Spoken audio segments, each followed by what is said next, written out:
To prevent the complete breakdown, Mohammad Yunus was brought in. The anger not only about one killing, law and order was never the Bangladesh's favorite thing. To understand what you are seeing now, we need to step back. I'll summarize this quickly before we move on. By 2024, Bangladesh was already boiling. What began as a student protest over governance and democratic decline quickly turned into a nationwide uprising.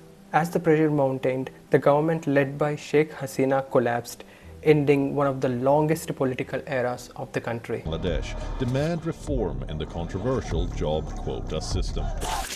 But Hasina's exit didn't really bring the stability to the country. It created a huge vacuum. To prevent the complete breakdown, an interim government was formed. Mohammad Yunus was brought in to calm the situation and guide the country towards elections.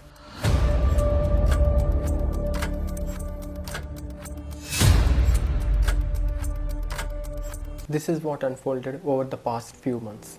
On the paper, the transition looked so calm, but on the streets, it wasn't. Institutions were weak, trust was broken, student groups remained active on the streets. And with 2026 elections coming, Bangladesh wasn't really healing, it was just holding its breath. And the breaking point came with one name, Sharif Usman Hadi. Hadi was a well-known youth leader during the 2024 student protest. Later he began moving from street protests into electoral politics and then planned to contest the next elections. Many young people saw him as a symbol of change. On December 12, 2025, Sharif Usman Hadi was shot by masked men in Dhaka. The attackers escaped. Hadi was rushed to a hospital and then he flew to Singapore for advanced treatment. For 6 days, the country waited and watched.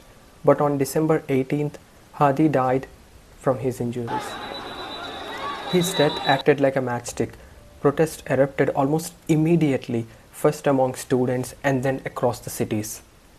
Streets were blocked, slogans filled the air, and demand for justice turned into an open confrontation.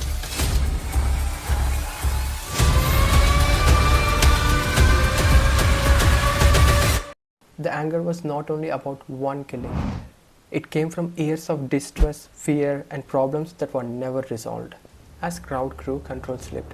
Law and order was never the Bangladesh's favorite thing. Criminal elements mixed into the protests and extremist voices took over the narrative.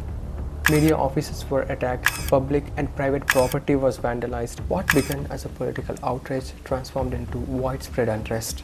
If you observe one point here, Sharif Usman Hadi was never killed over a religion. His assassination was completely political. Then why attacking Hindus? Hindus were targeted largely because they are visible and vulnerable minority. In moments of unrest, minorities become easy scapegoats, not because guilt, but because of the exposure. In several cases, unverified accusations such as blasphemy and passing remarks on Prophet Muhammad spread rapidly through social media and through the crowds. There was one Hindu man identified as a 27-year-old Dipu Chandradas. He was lynched by a mob over alleged blasphemy. Das was just a factory worker. According to the police, Das was beaten by a mob outside of the factory where he worked. His body was hanged from a tree and set on fire. And this is not just one case.